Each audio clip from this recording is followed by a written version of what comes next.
अब वो पीओपी की मूर्ति हैं, उनका ना तो पूजन होता है ना विसर्जन होता है। अगर आप पार्थिव गणेश या गोबर गणेश का पूजन करते हैं तो विसर्जन भी कीजिए। उल्टे सीधे गानों पे नृत्य करना या बहुत से मंत्रापान करते हैं, मैंने देखे हैं कि बहुत बड़े बड़े गणेश जी ले जाते हैं और रास्ते में ही वो खंडित हो जाते हैं। तो ये तो मूर्खतापूर्ण कार्य है। गणेश जी महाराज को बांध रहे हैं और बेचारे वो लोहे की उस गाड़ी पे हिल रहे हैं, डुल रहे हैं, उनका कुछ भी अंग विघटित हुआ, इसका दोषी कौन है? दक्षिण भारत की तर्ज पर उत्तर प्रदेश में भी देखा जा रहा है गणेश जन्म उत्सव यानी गणेश चतुर्थी बड़े ही हर्षोल्लास एवं धूमधाम के साथ मनाई जा रही है। यहाँ जगह जगह गणेश जी को स्थापित किया जा रहा है, घरों में स्थापित किया जा रहा है, प्रतिष्ठानों में स्थापित किया जा रहा है, मंदिरों में स्थापित किया जा रहा है। इसी तर्ज पर मैं खुद अलीगढ़ के प्राचीन गणराज जी मंदिर में मौजूद हूँ। मेरे साथ महंत जी हैं और महंत जी के द्वारा भी गणेश चतुर्थी के अवसर पर गणेश जी को स्थापित किया गया है। उनसे पूरी जानकारी लूँगा कि आखिर पश्चिमी उत्तर प्रदेश में भी और गणेश जी स्थापित करने की परंपरा जो दक्षिण भारत से शुरू होकर यहाँ तक आई है, क्या कहना चाहेंगे महाराज जी? जिस तरीके से गणेश जी स्थापित आपके द्वारा प्राचीन गणराज जी मंदिर में किए गए हैं, क्या मान्यता है, किस तरीके से हम यहाँ स्थापित किए गए हैं? सर्वप्रथम तो ये त्योहार महाराष्ट्र से आया, ना कि दक्षिण भारत से। एक व्हाट्सएप पे संदेश चल रहा है दक्षिण भारत के नाम पे, ना कोई शास्त्रीय उसका प्रमाण है ना कुछ, ऐसा कुछ भी नहीं है। ये परंपरा तो महाराष्ट्र से चली है जी। और अगर हम थोड़ा और पीछे जाएं जी, तो महाभारत की रचना की थी महर्षि वेदव्यास जी ने, जिन्होंने कि गणेश जी के द्वारा इसका लेखन किया गया था, सभी जानते हैं। तो गणेश जी ने ये कहा कि अगर आपने लिखना बोलना बंद किया तो मैं लिखना बंद कर दूंगा, वहीं मेरी कलम रुक जाएगी। 10 दिन तक लगातार वेदव्यास जी बोलते रहे, गणेश जी महाराज उसको लिखते रहे। ठीक है। उनके शरीर का तापमान बढ़ गया तो वेदव्यास जी ने उनके शरीर पर मिट्टी और गोबर का लेप लगाया। तो मिट्टी का लेप लगाया तो पार्थिव गणेश नाम पड़ा, गोबर का लेप लगाया तो गोबर गणेश नाम पड़ा। लेकिन उनका जो तापमान बढ़ता रहा और 10 दिन तक ये प्रक्रिया चलती रही। 10 दिन के उपरांत लेखन कार्य बंद हुआ।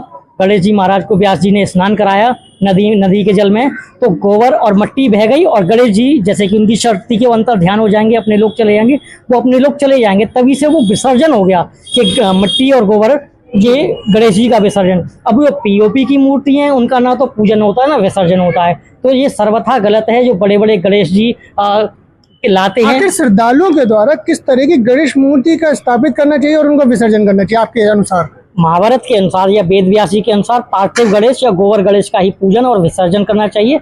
अगर हम पार्थिव गणेश का पूजन करते हैं तो विसर्जन भी करना अनिवार्य हो जाता है, क्योंकि यही परंपरा है। अब हमारे यहाँ हम पुराने पीठ में बैठे हैं, लेकिन फिर भी आप देखेंगे कि मात्र 10 इंच के गणेश जी को हमने स्थापित किया है। यानी पार्थिव पूजन अगर हम करें तो 12 इंच से ज़्यादा बड़ी कोई प्रतिमा का हम पूजन ना करें, ध्यान रखना चाहिए। बड़े बड़े गणेश जी लाके एक दूसरे को दिखा के ऐसा कुछ नहीं करना चाहिए। अब आप इतने बड़े पीठ में आप उपस्थित हैं, आप स्वयं देखेंगे सिद्धि विनायक जी यहाँ प्राण प्रतिष्ठित हैं और उन्हीं के पास लगभग 10 इंच के छोटे से पंचगव के गणेश जी बैठे हैं। कि पंचगव यानी कि गाय के गोबर, दूध, दही, घी और मिट्टी इत्यादि से बने हुए 5 प्रकार से बने हुए गणेश जी हैं, जो कि जल में तुरंत विलीन हो जाएंगे, अपने लोग को चले जाएंगे। ऐसी परंपरा है। अगर आप पार्थिव गणेश या गोबर गणेश का पूजन करते हैं तो विसर्जन भी कीजिए और सात्विक रूप से पूरे 10 दिन तक पूजा अर्चना करनी चाहिए और उनका ध्यान रखना चाहिए। और 8 बार बोगला ये सब कर सकें तो करें, अन्यथा जो भी अपने मंदिरों में जाए वहाँ दर्शन करें, कोई इसमें दिक्कत नहीं है। महाराज जी, जैसे कि देखा जाए कुछ श्रद्धालुओं के द्वारा 3 दिन, 5 दिन, 7 दिन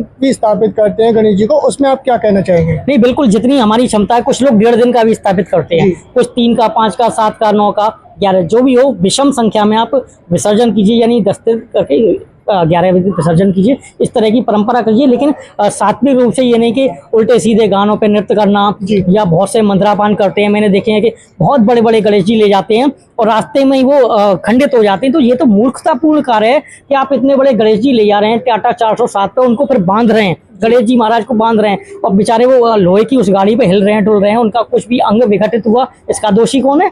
जैसा कि महाराज जी ने बताया कि सूक्ष्म रूप से गणेश जी स्थापित करने चाहिए। तो जिस तरीके से महाराज जी ने बताया कि बड़े बड़े गणेश जी यानी पीओपी गणेश जी आजकल बाजार में ट्रेंड में है, लोग उनको स्थापित कर रहे हैं, उनका विसर्जन कर रहे हैं, तो क्या कहेंगे आप इस बारे में? ये गलत है। लोगों को उतने ही स्थापित करनी चाहिए जितनी वो विसर्जित आराम से कर सकें।